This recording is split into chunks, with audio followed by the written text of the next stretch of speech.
ایک بادشاہ بڑا نمازی تھا، بڑا روزدار تھا، باعمل تھا، تہجد گزار تھا، لیکن بادشاہی بھی بڑی اچھی چلاتا تھا، حکومت بھی بڑی اچھی کرتا تھا، کسی پر ظلم نہیں ہونے دیتا تھا۔ تو ایک مرتبہ ایک فقیر اس کے پاس سے گزرا اور کہنے لگا کہ آپ کے دربار میں شیر و بکری ایک جگہ کیسے جمع ہو جاتی ہے، میری سمجھ میں نہیں آ جاتا۔ بادشاہ نے کہا میں تمہاری بات کو سمجھا نہیں۔ اس فقیر نے کہا بادشاہ ہو کر تم اللہ کی عبادت بھی کر لیتے ہو، تم نماز بھی پڑھ لیتے ہو، روزہ بھی رکھ لیتے ہو، حج بھی کر لیتے ہو، زکوٰۃ بھی دے لیتے ہو، غریبوں کی فریاد بھی سن لیتے ہو، مظلوموں پر ظلم بھی نہیں ہونے دیتے ہو، اور دنیا بھی چلا لیتے ہو، یہ دونوں چیزیں تم ایک ساتھ کیسے کر لیتے ہو؟ بادشاہ نے کہا دیکھنا چاہتے ہو کہ ہاں؟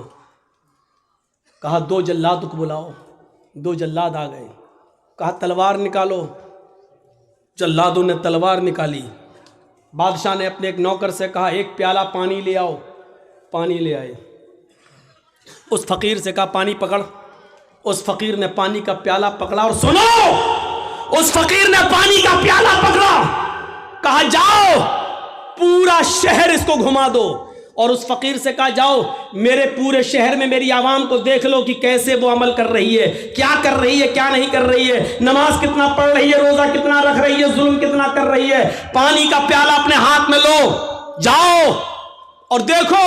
اور ان دونوں جلادوں سے کہا اگر اس پانی کے پیالے میں سے ایک بوند بھی چھٹک کر زمین پہ گر جائے تو اس فقیر کی گردن کاٹ دینا اور میرے پاس لے آنا۔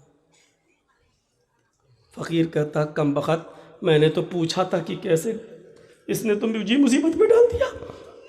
لیکن بادشاہ کا حکم، جلاد نے کہا چل۔ اب وہ پانی کا پیالہ لے کے چل رہا ہے، دھیرے دھیرے چل رہا کہ پانی کی کہیں بوند گر نہ جائے، ایک قطرہ بھی گرا تو جلاد میری گردن اتار لیں گے۔ پورا شہر کا چکر لگانے کے بعد بادشاہ کے پاس آیا۔ بادشاہ نے پانی کا پیالہ پکڑا، رکھ دیا اور کہا اے فقیر بتا تجھے میرا شہر کیسا لگا؟ فقیر نے کہا کون سا شہر؟ بتا میری بلڈنگوں کا کیا حال تھا، میری عوام کیسی لگی؟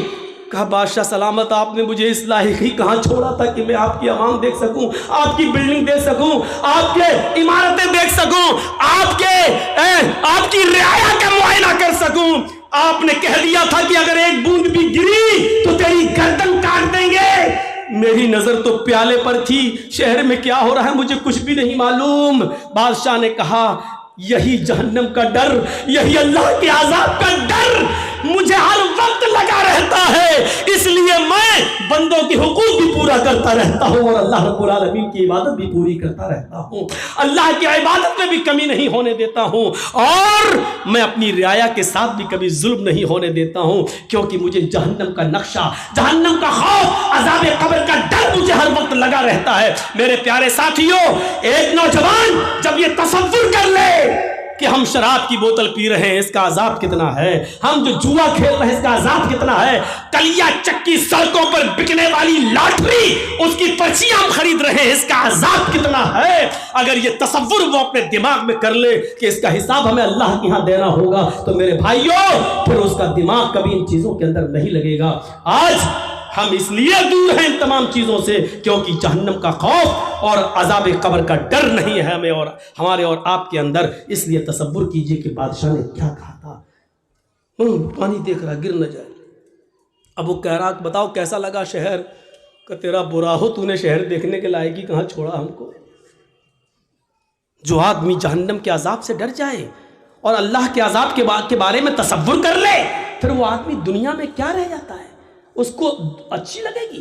یہ دنیا بہت بوڑھی ہو چکی ہے میرے بھائیوں، سن لو، یہ بہت دنوں سے، اللہ کے رسول کو تو گئے ہوئے 1400 سال ہوا ہے، نبی سے پہلے عیسیٰ اور نبی کے درمیان 500 سال کا فاصلہ، پھر عیسیٰ سے پہلے کوئی نبی، پھر ان کے درمیان فاصلہ، اور ایسے لیتے ہوئے چلے جاؤ حضرت آدم علیہ السلام تک۔ وہاں کے بعد سے اس دنیا کو سوچو اور سوچ کر غور کرو کہ یہ دنیا کتنی عمر رسیدہ ہو چکی ہے، لیکن جب ایک عورت بوڑھی ہو جائے تو رشتہ نہیں آتا ہے اس کے پاس، ایک عورت بوڑھی ہو جائے تو اس کو کوئی دیکھنے کے لیے تیار نہیں ہوتا ہے میرے بھائیوں، کیونکہ وہ بوڑھی ہو چکی ہے، اب وہ نہ بچے پیدا کرنے کے لائق رہ گئی ہے، نہ شادی کے لائق رہ گئی ہے۔ یہ دنیا جو اتنی بوڑھی ہو چکی ہے، اے نوجوان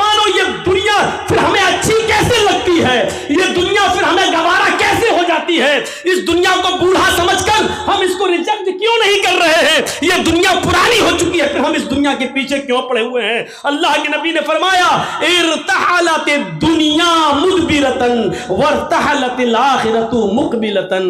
لوگو یہ دنیا پیٹھ دکھاتی جا رہی ہے، یہ تم سے منہ پھیرتی جا رہی ہے، والآخرۃ مقبلتن، اور آخرت تمہارے پاس آتی جا رہی ہے، آخرت تمہارے پاس آتی جا رہی ہے۔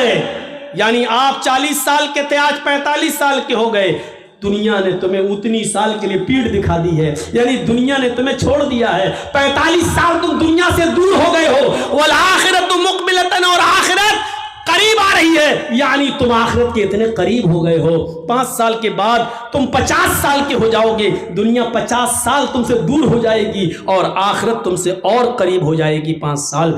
تو کیا کہا؟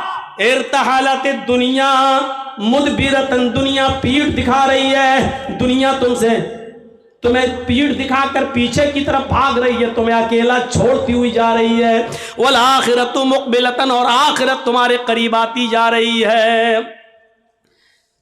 اور ان دونوں میں سے ہر ایک کی اولاد ہے، اور ان دونوں میں سے ہر ایک کی اولاد ہے، یعنی دنیا کے بھی بیٹے ہیں اور آخرت کے بھی بیٹے ہیں، دنیا کے بھی بیٹے ہیں اور آخرت کے بھی بیٹے ہیں۔ کونوا ابناء الآخرہ ولا تکونوا ابناء الدنیا، وہ لوگوں آخرت کی اولاد بنو، دنیا کی اولاد نہیں، لوگوں آخرت کے بیٹے بنو، دنیا کے بیٹے نہیں، لوگوں آخرت کی اولاد بنو، دنیا کی نہیں۔ یہ وہ دنیایں، وہ دنیا جس کا تم بیٹا بننا چاہے تو یہ باپ تمہیں چھوڑ دے گا، لیکن آخرت ایسا باپ ہے تمہارا جو تمہیں ہر حال میں لے کر رہے گا، لیکن وہاں اعمال چلیں گے، وہاں یہ نہیں دیکھا جائے گا کہ تم اوریجنل میں کس کے بیٹے تھے۔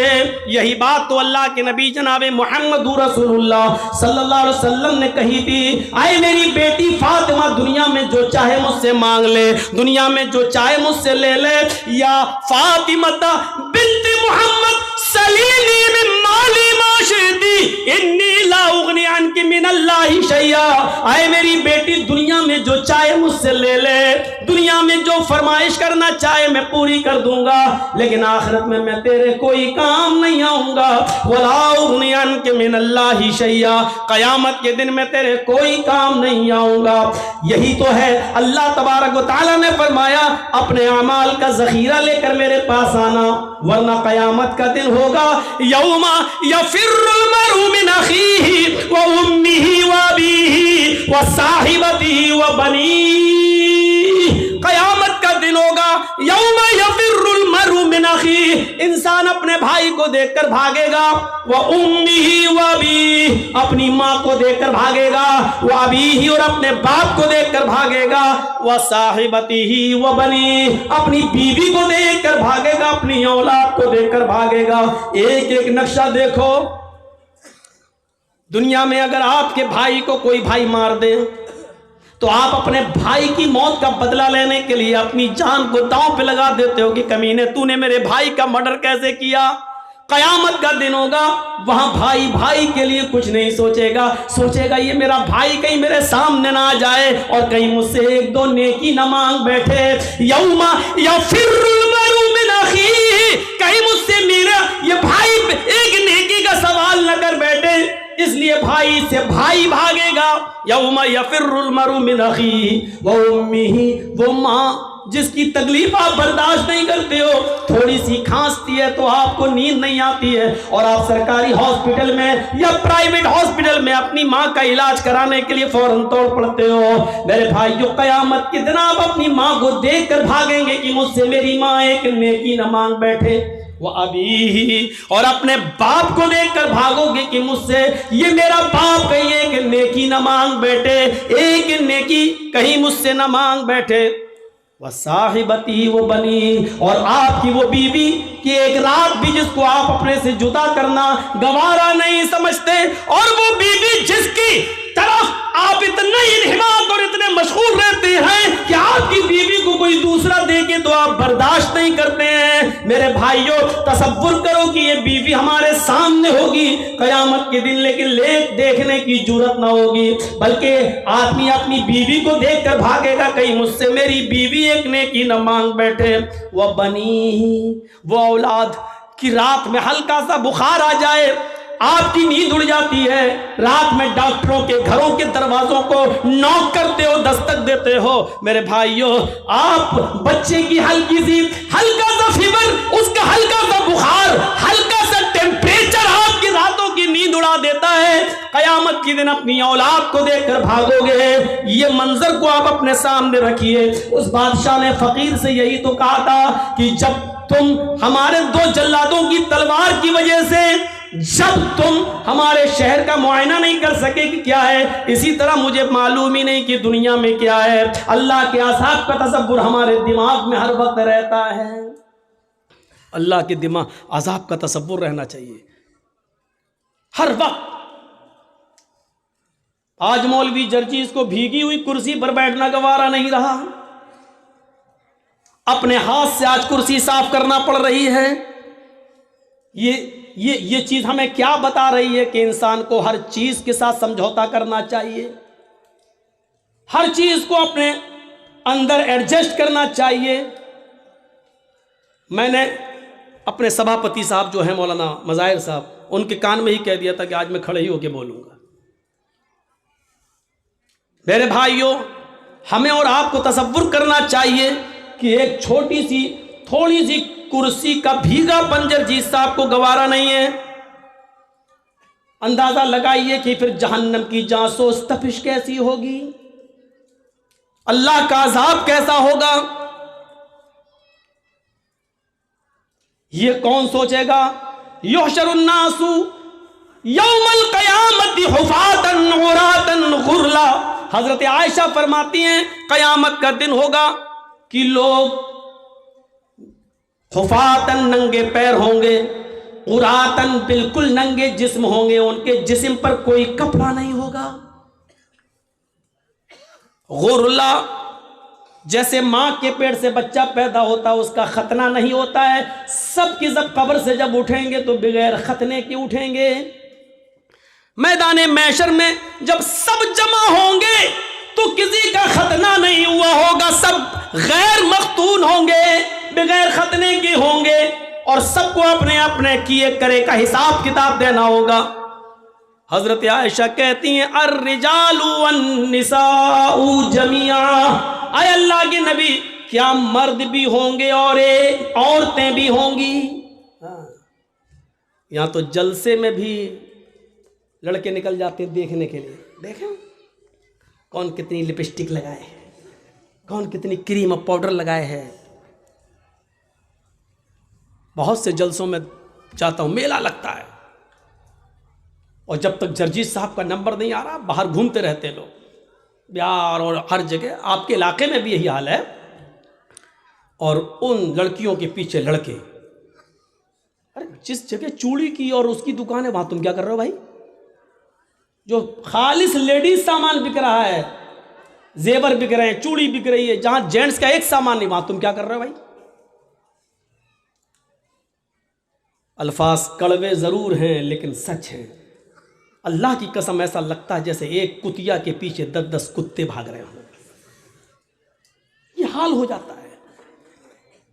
میں نے پہلے ہی کہہ دیا الفاظ سخت ضرور ہیں، کڑوے ضرور ہیں لیکن سچ ہیں۔ حضرت عائشہ کہتی ہیں الرجال والنساء جميعا، اے اللہ کے نبی کیا اس میدان محشر میں مرد بھی ہوں گے عورتیں بھی ہوں گی؟ قال نعم، نبی اکرم کا جواب سنو، ہاں مرد بھی ہوں گے عورتیں بھی ہوں گی، مرد بھی ہوں گے عورتیں بھی ہوں گی۔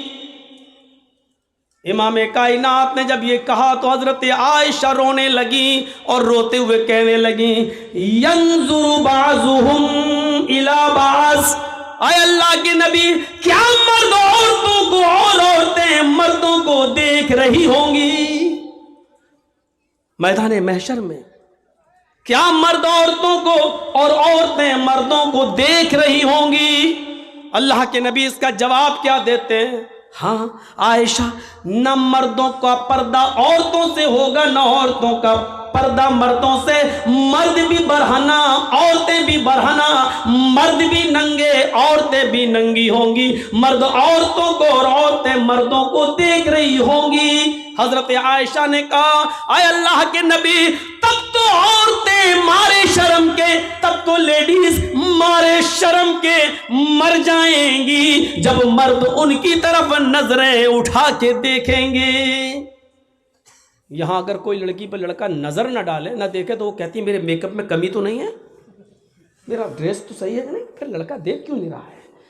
یہاں یہ حال ہے، اور وہاں کیا ہوگا؟ حضرت عائشہ کیا کہہ رہی ہیں؟ تب تو عورتیں مارے شرم کے مر جائیں گی جب مرد ان کی طرف نظریں اٹھا کے دیکھیں گے۔ اللہ کے نبی فرماتے ہیں عائشہ، اتنی پرواہ کس کو ہوگی کہ کوئی مرد کسی عورت پر شہوت کی نظر ڈال سکے، گندی نظر ڈال سکے، غلط نظر سے دیکھ سکے؟ معاملہ اتنا سخت ہوگا کہ ہر انسان کو سورج کی گرمی اور اس گرمی سے نکلنے والے پسینے سے بچنے کی فکر ہوگی۔ میدان محشر میں وہ سورج جو 7 نیزے کے فاصلے پر، 1 میل کے فاصلے پر ہوگا، اور اس کی گرمی سے جسموں سے پسینہ ٹپک رہا ہوگا، اور لوگ اپنے پسینوں میں ٹخنوں کے برابر، پنڈلی کے برابر، گھٹنے کے برابر، ران کے برابر، کمر کے برابر اور گلے تک ڈوب رہے ہوں گے۔ ہر انسان کو یہ فکر ہوگی کہ ہم اپنے آپ کو بچائیں، کوئی کسی کے اوپر گندی نظر ڈالنے کی جرات نہیں کرے گا۔ یہ چیز ہمیں کیا بتلا رہی ہے؟ وہ بادشاہ نے جو کہا تھا وہ اس کے سامنے یہی سب تو ہے، یہی سب تو تھا۔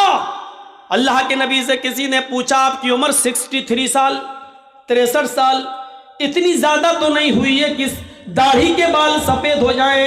آج کل تو 40 سال کی عمر میں، 30 سال کی عمر میں سفید ہونے لگتے ہیں۔ اس کی وجہ یہ ہے کہ جو بھی ہم صابن استعمال کرنا چاہتے کر لیتے ہیں کیمیکل والا، جو شیمپو لگا رہے ہیں وہ ہے، اور جو تیل، جو بھی آئل ہم سر میں ڈال رہے ہیں، اس وجہ سے آج ان کیمیکل، ورنہ 60 سال کی عمر تک بال کہاں سفید ہوتے ہیں؟ تو میرے بھائیوں، اللہ کے رسول سے صحابہ نے کہا آپ کے بال عمر سے پہلے سفید کیسے ہو گئے ہیں؟ آپ کے اوپر بڑھاپا کیسے نظر آ رہا ہے؟ تو اللہ کے نبی نے جواب یہ نہیں دیا تھا کہ میری 4 بیٹی ہے، زینب، رقیہ، ام کلثوم اور فاطمہ، مجھے ان کی شادی کرنا ہے، ان کا گھر بسانا ہے، ان کے لیے لڑکے دیکھنا ہے۔ یہ جواب نہیں دیا تھا کہ مجھے بیٹیوں کی ٹینشن ہے، مجھے بیٹوں کی ٹینشن ہے۔ اللہ کے نبی نے اس کا جواب یہ دیا تھا کہ مجھ پر جو بڑھاپا ٹائم سے پہلے جو تم دیکھ رہے ہو، بیفور ٹائم، جو بڑھاپا میرے اندر دیکھ رہے ہو، جو اولڈنس میرے اندر دیکھ رہے ہو، یہ بیفور ٹائم اولڈنس جو میرے جسم پر، میرے شریر پر تمہیں شو ہو رہی ہے، دکھائی دے رہی ہے، مجھے سورہ نبا نے، سورہ حاقہ نے، سورہ قیامہ نے، سورہ دہر نے مجھے بوڑھا کر دیا ہے۔ ان صورتوں میں قیامت کا جو ہولناک منظر بیان کیا گیا ہے، اس ہولناک منظر نے ہمیں بوڑھا کر دیا ہے۔ مجھے ہر وقت اللہ کے سامنے جواب دہی کی فکر ہوتی ہے۔ وہ چیز ہمیں کیوں نہیں ہوتی ہے؟ کیسے ایک آدمی سگریٹ کو اپنے منہ پہ رکھ لیتا ہے، کیسے ایک آدمی شراب کی بوتل اٹھا کر پی لیتا ہے، کیسے ایک آدمی اذان ہو رہی ہے اور کیرم بورڈ کھیلنا گوارا کر لیتا ہے، کیسے ایک شخص، میرے بھائیوں، انڈیا پاکستان کا میچ آ رہا اور یہاں اذان ہو رہی ہے اور وہ دیکھ رہا ہے، سوچ رہا کہ نماز بھی ضروری ہے اور یہ بھی ضروری ہے۔ اگر یہ میچ 5 اوور ختم ہو گئے تب تک تو، اور ہمیں نماز پڑھنے چلا گیا تو میچ کا مزہ نہیں لے پاؤں گا، جبکہ جماعت پڑھ کے بھی آ سکتا ہے، نہیں صاحب میچ ختم ہو جائے گا، ارے لوگ بتا دیں گے کون جیتا، ارے لوگ بتا تو دیں گے، لیکن ایک بال کا جو ٹیسٹ، جو مزہ آ رہا ہے وہ ہم پھر نہیں لے پائیں گے۔ اس چکر میں وہ نماز نہیں پڑھتا ہے اور میچ دیکھ لیتا ہے، یہ کیسے گوارا کر لیتا ہے؟ میں نے کل اورنگ آباد کے اندر ایک واقعہ بیان کیا تھا، میں چاہتا ہوں کہ چونکہ آپ کی تعداد اتنی زیادہ نہیں ہے اس لیے اس واقعے کو یہاں بیان کر دیتا ہوں، کل انشاءاللہ کچھ نئی چیزیں ہمارے آپ کے سامنے رہیں۔ سنیے قرآن کریم نے کیا کہا ہے۔ ومن اعرض عن ذکری فإن له معیشۃ ضنکا. میں جانتا ہوں کہ بارش ہو چکی ہے. میں جانتا ہوں یہاں جو لوگ بیٹھے ہوئے ہیں وہ یقیناً ان کے دلوں میں ایمان ہے، اس لیے وہ بارش کے ان قطرات میں بھی یہاں بیٹھے ہوئے ہیں. اور اللہ کی قسم اوپر سے ٹپکنے والے پانی کی قطرے اور بوتے میرے اوپر بھی گر رہے ہیں. جب آپ بیٹھے ہیں تو مجھے سنانے میں کوئی حرج نہیں ہے، سنیے. نماز چھوڑنا ایک الگ چیز ہوتی ہے، سن لیجئے، اور نماز سے اعراض کرنا ایک الگ چیز ہوتی ہے. ومن اعرض عن ذکری، جس نے میرے ذکر سے اعراض کیا. مرد بھی سنیں، عورتیں بھی سنیں، اور بہت آسان اردو اور ہندی میں. جو میرے ذکر سے اعراض کرے گا، جو میرے ذکر سے اعراض کس کو کہتے ہیں؟ چلیے پہلے پتا. جو میرے ذکر سے یعنی نماز سے منہ پھیرے گا، منہ موڑے گا، فَإِنَّ لَهُ مَعِيشَةً ضَنْكَ، ہم اس کے لیے روزی تنگ کر دیں گے. روزی بند کر دیں گے نہیں کہا اللہ نے، روزی تنگ کر دیں گے. یعنی پیسہ تو بہت آئے گا اس کے پاس لیکن رکے گا نہیں. آپ لوگوں کے موبائل میں اس کی آواز نہ چلی جائے، اس کو کٹ کر دینا، ورنہ لوگ کہیں گے مولانا جرجیس جنگلوں میں بھی تقریر کرتے ہیں، اور ایمان تازہ ہو جائے گا لوگوں کا. تو تھوڑا سا اس آواز کی کٹنگ کر دیجیے گا، وہ ان کا کام ہے. وَمَنْ أَعْرَضَ عَنْ ذِكْرِي فَإِنَّ لَهُ مَعِيشَةً ضَنْكَا. جو اللہ کے ذکر سے اعراض کرے گا، منہ موڑے گا، ہم اس کی روزی بند کر دیں گے. بند نہیں، تنگ کر دیں گے، ٹائٹ. اس کی روزی کو ہم تنگ کر دیں گے. تنگ کرنے کا مطلب ہوتا ہے پیسہ بہت آئے گا لیکن رکے گا نہیں. 50,000 روپے ایک دن میں ہماری آمدنی ہو گئی، لیکن شام تک کبھی بیوی بیمار، کبھی بچہ بیمار، کبھی باپ بیمار، سب ختم. 5,000 قرض اور لے لیا. ہوتا ہے کہ نہیں ہوتا ایسا بہت سے؟ ہمارے اور آپ کے ساتھ جب ایسا ہوتا تو ہم لوگ کیا کرتے ہیں؟ مولانا صاحب، مسجد کے امام کے پاس جاتے ہیں، مولانا صاحب کیا برکت نہیں ہو رہی ہے؟ کیسی برکت؟ ارے پیسہ تو بہت آتا ہے لیکن رکتا نہیں ہے. تو وہ مولوی کیا کر لے گا؟ اگر مولوی کے پاس پیسے کو روکنے کی طاقت ہوتی تو بیچارہ 5,000 روپے میں وہ کیوں نماز پڑھاتا؟ اللہ نے بتایا تم جب میری ذکر میری نماز سے منہ موڑو گے ہم تمہاری روزی تنگ کر دیں گے. تم نماز 5 وقت کی پڑھنا شروع کر دو اور پابندی کے ساتھ پڑھنا شروع کر دو. اذان کے وقت تمہیں کام کی فکر نہیں، نماز کی فکر ہونی چاہیے، جماعت کی فکر ہونی چاہیے. پھر دیکھو تمہاری روزی میں کیسے برکت ہوتی ہے. 50,000 نہیں آئے گا، 2,000 آئے گا لیکن رکے گا. آپ 1,800 خرچ کر پائیں گے لیکن 200 بچے گا. 1,000 آئے گا، آپ 800 خرچ کر پائیں گے لیکن 200 بچے گا. یہاں تو 50,000 آ رہا ہے، بچتا ہی نہیں ہے. کوئی یہ بیمار، کوئی وہ بیمار، کوئی. اعراض کس کو کہتے ہیں؟ اب سن لیجئے اعراض کیا ہے. بارش ہو رہی ہے، ہمارا غلہ، ہمارا دھان سوکھے میں گھر کے آنگن میں رکھا ہوا ہے اور باہر ہم کرکٹ کھیل رہے ہیں. کسی نے کہا صاحب بارش ہو رہی ہے، دھان بھیگ جائے گا، لیکن ہم کرکٹ میں لگے ہیں. اس کو کہا جاتا ہے دھان سے اعراض کرنا. یعنی اس کو اپنی روزی روٹی کی فکر نہیں ہے، کرکٹ کی فکر ہے. ایک اور مثال دے دوں،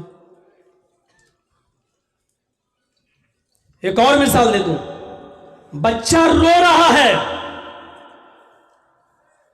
اور اپنے رونے سے اشارہ کر رہا ہے کہ ماں میں بھوکا ہوں، مجھے اپنی پستان سے لگا اور دودھ پلا. بچہ رو رہا ہے لیکن ماں کو اپنے بچے کی فکر نہیں ہے، بلکہ ٹی وی میں لگی ہوئی ہے اور دیکھ رہی ہے ساس بھی کبھی بہو تھی. تو اس کو کہا جاتا ہے کہ اس نے بچے سے اعراض کیا. بچے کو پھینک نہیں رہی ہے، بچے سے پیار ہے اس کو، لیکن اس وقت اتنا دماغ اس کا بچے میں نہیں لگا جتنا سیریل میں لگا ہے. ارے اگر سیریل بچے کو تو بعد میں بھی دودھ پلا دیں گے، لیکن سیریل نکل گیا تو پھر کہاں بار بار آتا ہے. یہی حال ہے نماز کا. اذان ہو رہی ہے، نہیں میچ دیکھ لوں پہلے، کیونکہ نماز تو بعد میں بھی قضا کر لیں گے، لیکن میچ نکل گیا تو کہاں روز روز آتا ہے. یہ چیز اس کو کہتے ہیں نماز سے اعراض. ہمارا مکان جل رہا ہے اور ہم کرکٹ کھیل رہے ہیں. کہا مکان جل رہا ہے، ہمیں فکر ہونی چاہیے مکان کو بچانے کی، جو جل گیا جل جانے دو، جتنا بچ گیا کم سے کم اس کو پانی وانی ڈال کے اس کو بجھائیں، لیکن ہمیں اس کی فکر نہیں ہو رہی، ہم کرکٹ کھیل رہے ہیں، کیرم بورڈ کھیل رہے ہیں۔ اس آدمی کو کہا جاتا ہے کہ اس نے اعراض کیا ہے اپنے مکان سے۔ اب آپ سمجھ گئے نا اعراض کس کو کہتے ہیں؟ جس وقت ہمیں جس چیز کی ضرورت ہے اس سے دور ہو جانا اور دوسری چیز میں لگے رہنا جو غیر ضروری ہے۔ اذان کی آواز آتی ہے حی علی الصلاۃ، اور ہم اس وقت میچ دیکھ رہے ہیں۔ یاد رکھیے گا اذان کی آواز سننے کے بعد آپ صرف 2 ہی کام کر سکتے ہیں، اس کے علاوہ تیسرا کام آپ کے لیے جائز نہیں ہے۔ اگر آپ کھانا کھا رہے ہیں اور اسی بیچ اگر اذان کی آواز ہو جاتی ہے تو آپ کھانا مکمل کر لیجئے، پیٹ بھر کر آپ کھا لیجئے، کیونکہ پیٹ کی بھوک بہت بری چیز ہے۔ اگر یہ کہہ دیتا اللہ تعالیٰ کھانا کھا کے نہ چھوڑو اسی میں جاؤ، بیچ میں جاؤ، تو ہم نماز پڑھتے دماغ لگا رہتا کھانے میں، جلدی امام، اور کہیں اس نے پڑھ دیا ہوتا الف لام میم ذالک الکتاب لا ریب، کمینے اتنی لمبی صورت، ہمیں بھوک لگی ہے۔ تو اس لیے کیا کہا، پہلے کھانا کھا لو، اور دوسری اذان کی آواز آ رہی ہے اور ہمیں قضاء حاجت، پیشاب یا لیٹرین کی ضرورت ہے، تو پہلے ہم وہ کر لیں، ورنہ ایسے کرے رہو گے اور پیٹ اندر کی طرف دھسائے رہو گے، کہیں یہی نہ نکل جائے۔ تو اس لیے یہ کام کر لو۔ ضروریات میں یہ چیز آتی ہے۔ ایک اور الگ چیز ہے کہ کوئی باپ بیمار ہے اور ایمرجنسی ضرورت ہے، اس کو ابھی آکسیجن چاہیے اور اذان کی آواز آ رہی ہے، تو ایسے موقع پر باپ کو لے کر بھاگیے آپ ہاسپٹل، پہلے آکسیجن دیجیے اور اس کے بعد میں نماز پڑھ لیجیے۔ ملتی ہے جماعت تو ٹھیک، نہیں تو بعد میں قضا۔ نیت یہ ہونی چاہیے کہ اگر باپ کی طبیعت خراب نہیں ہوتی تو میں جماعت کے ساتھ نماز ادا کرتا۔ یہ چیزیں، لیکن میچ دیکھنا، کیرم بورڈ کھیلنا، کھیتی باڑی کرنا، کھیت میں دانا ڈالنا، بیج بونا، کھیت جوتنا، اس میں لگے ہیں اور اذان کی آواز آ رہی ہے اور ہم پرواہ نہیں کر رہے ہیں، تو اس کو کہتے ہیں نماز سے اعراض۔ وَمَنْ أَعْرَضَ عَنْ ذِكْرِي فَإِنَّ لَهُ مَعِيشَةً ضَنْكَ، جو نماز سے اعراض کرے گا، جو ہمارے ذکر سے اعراض کرے گا، ہم اس کی روزی کو تنگ کر دیں گے۔ اب کل والا واقعہ وہ ہمارے یو پی کا واقعہ ہے، لونی غازی آباد سے جو دلی کو ایک سڑک جاتی ہے بائی روڈ، بیچ میں ایک جگہ پڑتی ہے لونی، بہت امیر مسلمان رہتے ہیں وہاں پر، دولت مند لوگ رہتے ہیں۔ سن 1995 کے اندر، 1995 کے اندر اس لونی میں 2 سگے بھائیوں کی شادی ہونا تھی، 2 سگے بھائیوں کی شادی ہونا تھی، کل ان کی بارات جانا تھی، آج کی رات انہوں نے رنگ رلیاں منانے میں گزاری۔ یہ دونوں سگے بھائی دلی جاتے ہیں، ہے ہی کتنا دور، غازی آباد سے دلی 50 کلومیٹر اور بیچ میں لونی، یعنی تقریباً 25 کلومیٹر وہاں سے دلی۔ اپنی گاڑی لی اور طوائفوں کو اکٹھا کیا اور 10-12 طوائفیں انہوں نے سودا کیا اور ان طوائفوں کو لے کر آ گئے، اپنی گاڑی پر نہیں، طوائفوں کی گاڑی الگ تھی اور ان دونوں بھائیوں کی گاڑی الگ تھی۔ جب دلی سے یہ طوائفوں کو لے کر آ رہے تھے تو دونوں بھائیوں کی گاڑی آگے آگے چل رہی تھی اور طوائفوں کی گاڑی پیچھے پیچھے۔ مغرب کے بعد ان طوائفوں کو اس نے کھانا کھلایا اور عشاء کی نماز کے بعد شروع ہو گیا ناچ گانا۔ محلے کے اپنے دوستوں کو اس نے بلا لیا، اس کا گھر کھچا کھچ بھرا ہوا تھا، میوزک بج رہی تھی، ڈھول تاشے بج رہے تھے اور طوائفیں بھی اپنے چڑک بھڑک لباس کے اندر، نیم اڑیاں، آدھی ننگی، وہ طوائفیں اپنے پیروں میں گھنگرو پہنے ہوئے، پائلے پہنے ہوئے، اور ان کی چھنکاریں زمین کی اوپر چلنے لگی اور ان طوائفوں کے ٹھمکے مٹکنے لگے، ان کی کمر اور ان کے جسم انگڑائیاں لینے لگے اور پوری کی پوری رات ناچ و گانے میں گزرتی ہے۔ طوائفیں ناچ رہی ہیں، گا رہی ہیں، نیمبر اور اخلاق سے گرے ہوئے گانے بھی وہاں آ رہے ہیں اور یہ اپنے جسم کی نمائش ہو رہی ہے، اپنے فن کا اظہار کیا جا رہا ہے اور یہ شراب کا دور چل رہا ہے۔ نوجوان شراب پی رہے ہیں، یہ دونوں بھائی بھی شراب کے نشے میں چور ہیں اور ناچ گانے میں مصروف ہیں۔ دیکھیے اللہ کے ذکر سے اعراض کرنے کا انجام کیا ہوتا ہے۔ کیرم بورڈ کھیلنے والوں سنو، کرکٹ میچ اذان کی آواز آنے کے بعد بھی بند نہ ہو، سنو۔ اپنے کام اور دھندوں میں مصروف رہنے والوں اور نماز کا جنازہ نکالنے والوں سنو، پوری رات ناچو گانا چلتا ہے، صبح فجر کی اذان کی آواز آنے لگتی ہے، جو ان دونوں بھائیوں کے گھر سے صرف 200 قدم یا 300 قدم کی دوری پر ہے۔ مؤذن اذان دے رہا ہے، اللہ اکبر اللہ اکبر اللہ اکبر اللہ اکبر، مؤذن اذان دے رہا ہے۔ مؤذن کی اذان کی آواز ان طوائفوں کے کانوں میں بھی ٹکراتی ہے، ان طوائفوں کے کانوں میں بھی جاتی ہے۔ یک بیک جیسی ان طوائفوں کے کانوں میں اذان کی آواز جا گئی، فجر کی اذان کی آواز گئی، ان طوائفوں نے اپنے پیر روک لیے، اپنی کمر روک لی، اپنا جسم ناچنے سے اور اپنی زبان کو گانے سے روک لیا، اسٹاپ کر دیا، رک گئی وہیں پر۔ ان دونوں بھائیوں نے دیکھا کہ پائلوں کی چھنکار اور گھنگروؤں کی آواز بند، اور یہ بھی جو مٹک رہی تھی اور ناچ رہی تھی، کیا ہوا؟ انہوں نے دیکھا، کہا اے کیا بات، کیوں اسٹاپ کیوں ہو گئی ہو، رک کیوں گئی ہو؟ ان طوائفوں نے کہا اذان کی آواز آ رہی ہے، مؤذن اذان دے رہا ہے، اس لیے اذان کے احترام میں، اذان کی عزت میں ہم رک گئے ہیں، اذان ہو جانے دیجئے، اذان ہو جانے کے بعد ہم اپنا کام شروع کر دیں گے۔ ان دونوں بھائیوں نے کہا یہ اذان تو دن بھر میں 5 بار ہوتی ہے، تم تو روز روز نہیں آتی ہو، تم تو بار بار نہیں آتی ہو، مؤذن اپنا کام کر رہا ہے، تم اپنا کام کرو، چلو ڈانس کرو، ناچو۔ ان دونوں طوائفوں نے کہا دیکھو ہم بھی مسلمان، ان طوائفوں نے کہا ہم بھی مسلمان ہیں، مانا کہ ہم بہت غلط کام کر رہے ہیں، لیکن اذان کی عزت ہم کرتے ہیں، اذان جب ہوتی ہے تو ہم کوئی دھندا نہیں کرتے ہیں، ہم غلط کام روک دیتے ہیں، کم سے کم تھوڑی دیر کی تو بات ہے۔ ان دونوں بھائیوں نے کہا مزدوری لینا یا نہیں لینا ہے، پیسہ لینا یا نہیں لینا ہے۔ ان طوائفوں نے سوچا کہ پوری رات کی محنت مزدوری کہیں یہ مار نہ لے، تھوڑا سا بہانہ اس کو مل جائے تو کہیں یہ غصب نہ کر لے، اس لیے کہنے لگی، انہوں نے ناچنا شروع کر دیا۔ یہ ناچ اور یہ گانا اذان کے وقت بھی ہونے لگا، ادھر اذان ہو رہی ہے اور ان کے گانے چل رہے ہیں، یہ اذان بھی گزر گئی، ناچ گانا تھوڑی دیر کے لیے بند ہوا، لیکن ان دونوں بھائیوں کے اصرار پر پھر شروع ہو گیا، اور صبح کے 7 بجے تک یہ ڈانس، یہ ناچ، یہ گانا چالو رہتا ہے۔